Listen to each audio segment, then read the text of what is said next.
कहानी की शुरुआत में हमें मूवी का मेन कैरेक्टर सोलोमन केन दिखाया जाता है। उसने अपने आदमियों के साथ एक किले पर हमला कर दिया होता है। वहाँ वो तलवारबाजी से सबको मार डालता है और फाइनली अब वो किले के अंदर पहुँचता है। सोलोमन केन बहुत ही बेरहम इंसान था, इतना बेरहम कि उसने जख्मी लोगों को भी नहीं छोड़ा, उनको भी मार दिया। अब किले के अंदर जाने पर उसे वहाँ पर कुछ मिरर्स दिखते हैं और उन मिरर्स में से क्रीचर्स बाहर आकर सोलोमन के आदमियों को खींचकर अपने साथ अंदर ले जा रहे थे। अब सोलोमन इस बात की परवाह किए बगैर राजा के कमरे की तरफ बढ़ता है। अब जैसे ही सोलोमन उस कमरे के अंदर जाता है तो वहाँ का दरवाजा अपने आप से ही बंद हो जाता है। इसकी वजह से सोलोमन के बाकी आदमी बाहर ही रह जाते हैं। अब यहाँ आकर सोलोमन वहाँ के राजा को मरा हुआ देखता है और तभी अचानक से आसपास ठंड भी काफी बढ़ने लगती है। लेकिन तभी एक काला धुआं उठता है और वो एक शैतान का रूप ले लेता है। शैतान का रूप लेने के बाद वो वहीं पर ही बैठ जाता है। यहाँ पर वो काला साया खुद को कहता है कि मैं डेविल हूँ, यानी कि मैं शैतान हूँ, और सोलोमन मैं तुम्हारी सोल को अपने साथ ले जाने आया हूँ क्योंकि तुमने इतने सारे लोगों को बड़ी बेरहमी से मार दिया है और इसी वजह से तुम्हारे गुनाह अब काफी बढ़ चुके हैं और इसीलिए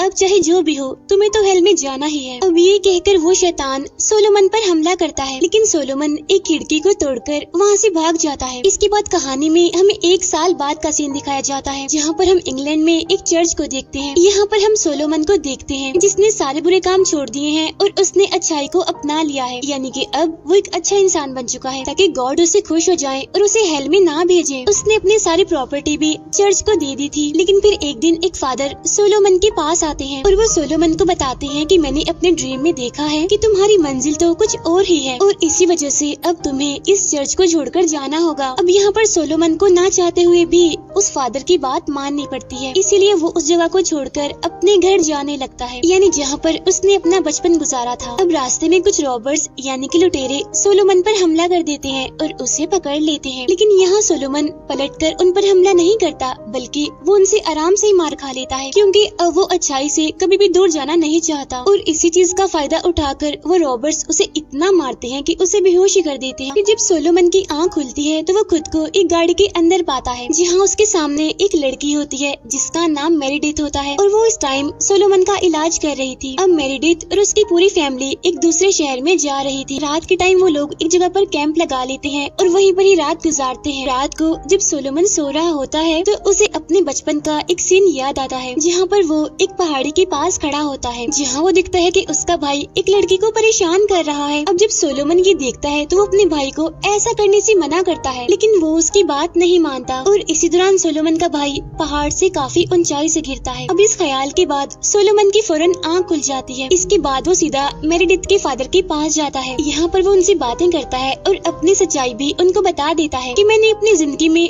बहुत सारे बुरे बुरे काम किए हैं। मैंने हर वो काम किया है जो सिर्फ एक बुरा इंसान ही कर सकता है और इसी वजह से मेरी सोल प्योर नहीं रही, लेकिन अब मैंने अच्छाई को अपना लिया है। यह मेरिडिथ के फादर उसे कहते हैं, शाबाश बेटा, तुम बिल्कुल ऐसा ही करना, कभी भी अच्छाई से पीछे मत हटना और देखना कि गॉड तुम्हारे सारे गुनाह माफ कर देंगे। अब अगले दिन ये लोग आगे बढ़ते हैं। अब सोलोमन देखता है कि ये फैमिली इतनी अच्छी और इतनी सादी है, इसीलिए उसे भी ये फैमिली काफी पसंद आती है और उस फैमिली में जो उसे सबसे ज्यादा अच्छा लगता था वो कोई और नहीं बल्कि मेरिडिथ ही थी। चलते चलते वो लोग एक बस्ती में पहुँचते हैं जो कि पूरी तरह से जली होती है। वहाँ पर जलकर सारे लोग ही मरे हुए थे सिवाय एक छोटी बच्ची के। यहाँ वो उस बच्ची को संभालते हैं और उसे भी अपने साथ ही ले आते हैं। मेरिडिथ के फादर उस बच्ची से पूछते हैं कि आखिर वहाँ पर क्या हुआ था, वो बस्ती कैसे जली। यहाँ वो बच्ची बताती है कि हमारी बस्ती के लोग एक विच को जलाने की कोशिश कर रहे थे, लेकिन इतनी कोशिशों के बाद भी वो विच नहीं जली और जितने भी लोग विच की मौत को देखने के लिए आए थे विच ने उन सभी को ही मार डाला। अब यहाँ पर वो फैमिली उस बच्ची से कहती है कि तुम उन लोगों के लिए प्रे करो जिसे उस विच ने मार दिया है, लेकिन वो बच्ची डरते हुए साफ मना कर देती है प्रे करने से। तब ये देखकर सोलोमन को उस पर शक होने लगता है और इसीलिए वो एक क्रॉस को उस बच्ची के पास ले जाता है। अब ऐसा होते ही वो बच्ची अपने असली रूप में आ जाती है, यानी कि वो असल में एक विच थी जिसने उस बच्ची का रूप लिया हुआ था। यहाँ वो विच मेरिडिथ के हाथ में एक सिंबल बनाकर सोलोमन से कहती है कि शैतान तुम्हारा इंतजार कर रहा है। ऐसा कहने के बाद वो विच वहाँ से उड़कर कहीं चली जाती है।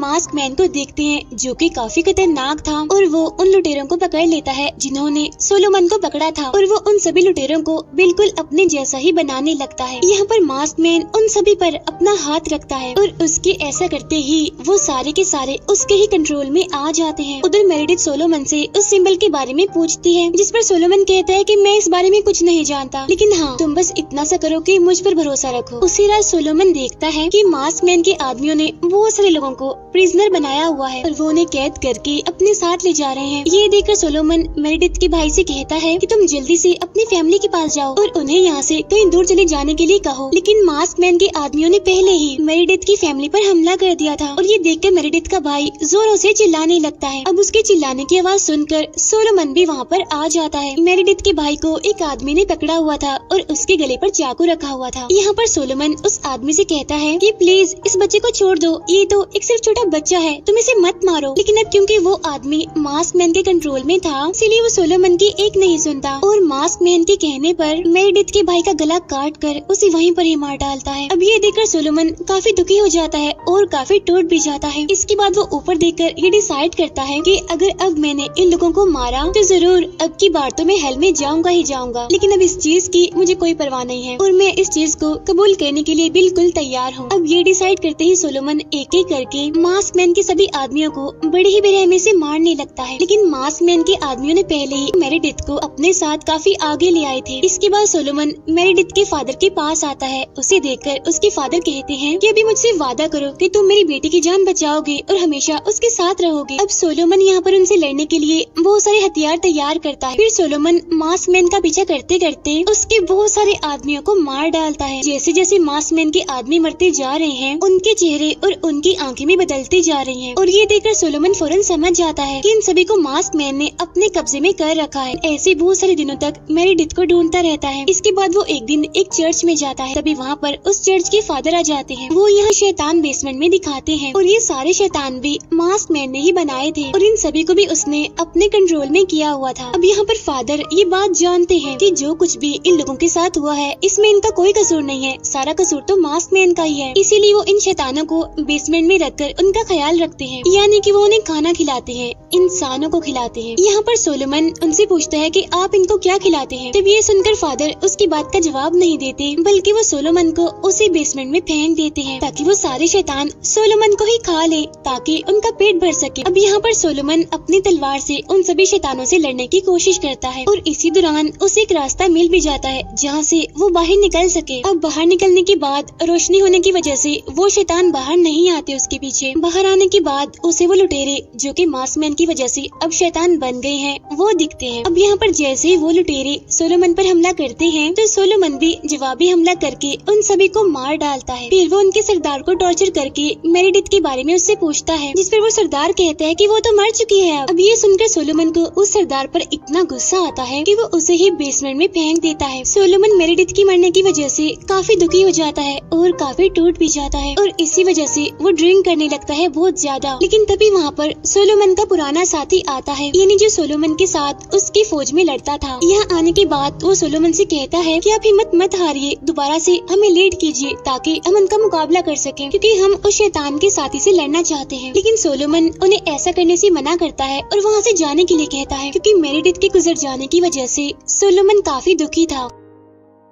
कुछ टाइम गुजरने के बाद वहाँ पर मास्क मैन और उसके आदमी पहुँच जाते हैं। यहाँ आते ही वो पूरे गांव में तबाही मचा देते हैं, पूरे गांव को आग लगा देते हैं। ऐसा करने के बाद वो वहाँ के लोगों को सूली पर लटका देते हैं और उन लोगों में सोलोमन भी शामिल था। यहाँ सोलोमन सूली से खुद को छुड़ाने के लिए जरा भी कोशिश नहीं करता, क्योंकि अब उसे ये जिंदगी नहीं चाहिए थी। इसी वजह से वो वहीं पर ही लटका रहता है। फिर कुछ ही टाइम के बाद वहाँ से वो लोग गुजरते हैं जिन्होंने मेरिडिथ को प्रिजनर बनाया हुआ था। यहाँ पर मेरिडिथ सोलोमन को देख लेती है और उसको देखते ही वो जोरों से चिल्लाने लगती है। अब उसके चिल्लाने की आवाज सोलोमन भी सुन लेता है और यहाँ पर उसे भी पता चल जाता है कि मेरिडिथ मरी नहीं बल्कि वो अभी भी जिंदा है, और इसीलिए अब वो अपनी पूरी ताकत लगाकर सूली से आजाद होने की कोशिश करता है और आखिरकार वो सूली से आजाद होकर नीचे गिर जाता है। लेकिन मास्क मैन के आदमी तो वहीं पर ही थे और यहाँ पर सोलोमन इतना कमजोर था कि उसके अंदर उन लोगों से लड़ने की ताकत बिल्कुल भी नहीं थी। लेकिन तभी वहाँ पीछे से सोलोमन का वही पुराना साथी आता है। वो अपने साथ यहाँ पर अपनी पूरी फौज लाया होता है। वहाँ आते ही वो मास्क मैन के सभी लोगों को मार देता है। वो लोग सोलोमन पर किए गए जादू को खत्म कर देते हैं। फिर जब सोलोमन को होश आता है तो वो देखता है कि उसके हाथ जो सूली पर लटकने की वजह से जख्मी हो गए थे वो अब बिल्कुल ठीक हो गए हैं। उन्हें पता चल जाता है कि आखिर मास्क मैन इस टाइम कहाँ पर है। मास्क मैन असल में एक पैलेस में होता है और उस महल के जो राजा थे वो कोई और नहीं बल्कि सोलोमन के फादर थे। यहाँ पर सोलोमन अपने साथियों को बताता है कि मैं उसी महल में पला बड़ा हूँ, लेकिन अब तो मैं ये बात तक नहीं जानता कि मेरे फादर वहाँ पर जिंदा हैं भी या फिर नहीं। इसके बाद ये सभी लोग अपनी पूरी आर्मी को इकट्ठा करते हैं और महल के पिछले वाले दरवाजे पर हमला करने के लिए जाते हैं। वहाँ जाने पर उन्हें सबसे पहले वही विच मिलती है जिसने पहले एक छोटी बच्ची का रूप लिया हुआ था। अब यहाँ पर सोलोमन को उस विच पर इतना ज्यादा गुस्सा होता है कि वो एक दफा ही चाकू फेंक कर उस विच को मार डालता है। फिर देखते ही देखते मास्क मैन के बनाए हुए वहाँ पर बहुत सारे शैतान आ जाते हैं और फिर इसके बाद मास्क मैन खुद वहाँ पर आ जाता है। आते ही वो सोलोमन के आदमियों से लड़ने लगता है। यहाँ पर हम ये जान पाते हैं कि मास्क मैन बहुत ही ताकतवर है, इसीलिए सोलोमन के लोग ये फैसला करते हैं कि अब वो मास्क मैन से नहीं लड़ेंगे और पैलेस के अंदर चले जाएंगे खुद को छुपाने के लिए। अब यहाँ पर सोलोमन मास्क मैन से लड़ता है ताकि उसके साथियों को महल के अंदर जाने का मौका मिल सके। बाद में खुद सोलोमन एक छोटे से दरवाजे के जरिए अंदर चला जाता है। वहाँ से वो सीधा उस जगह पर जाता है जहाँ पर सारे कैदियों को रखा जाता है। एक बूढ़ा आदमी दिखता है। उस बूढ़े आदमी को देखते ही सोलोमन उनको पहचान लेता है कि ये तो मेरे फादर हैं। अब यहाँ पर वो अपने फादर को भी आजाद करने की कोशिश करता है, यानी कि वो उनकी चेन को तोड़ने की बहुत कोशिश करता है, लेकिन इतनी कोशिशों के बावजूद भी वो उनकी चेन को नहीं तोड़ पाता क्योंकि चेन पर जादू किया हुआ था। यहाँ पर सोलोमन अपने फादर से माफी मांगता है और कहता है कि बचपन में मेरी वजह से ही मेरे बड़े भाई की मौत हो गई। लेकिन यहाँ पर उसके फादर उसे बताते हैं कि जब तुम्हारा भाई खाई में गिरा था तो वो तब भी नहीं मरा था, लेकिन वो बहुत ज्यादा जख्मी था जिसकी वजह से वो वहीं पर ही पड़ा रहा बेहोश हालत में। मैंने उसे बहुत सारे डॉक्टर्स को, प्रीस्ट को दिखाया, लेकिन इसके बावजूद भी वो ठीक नहीं हुआ। तो इसीलिए मैंने यहाँ पर एक और ताकतवर इंसान को बुलवाया और वो ताकतवर इंसान कोई और नहीं बल्कि शैतान था। मेरे सामने जो जो शर्तें रखी मैंने उन सभी शर्तों को पूरा किया और इसीलिए फाइनली तुम्हारे भाई को वापस ले आया। लेकिन तब तक तुम्हारा भाई अंधेरों की दुनिया में जा चुका था और इसी वजह से अब वो पहले जैसा तो बिल्कुल भी नहीं रहा था। गिरने के बाद उसका चेहरा बहुत ही बुरी तरह से बिगड़ गया और इसी वजह से उसे अब हर टाइम ही मास्क लगाकर रहना पड़ता है। अब यहाँ पर ये बात क्लियर हो जाती है कि सोलोमन का जो भाई है वो कोई और नहीं बल्कि वही मास्क मैन है, जो कि अब अच्छा इंसान नहीं रहा।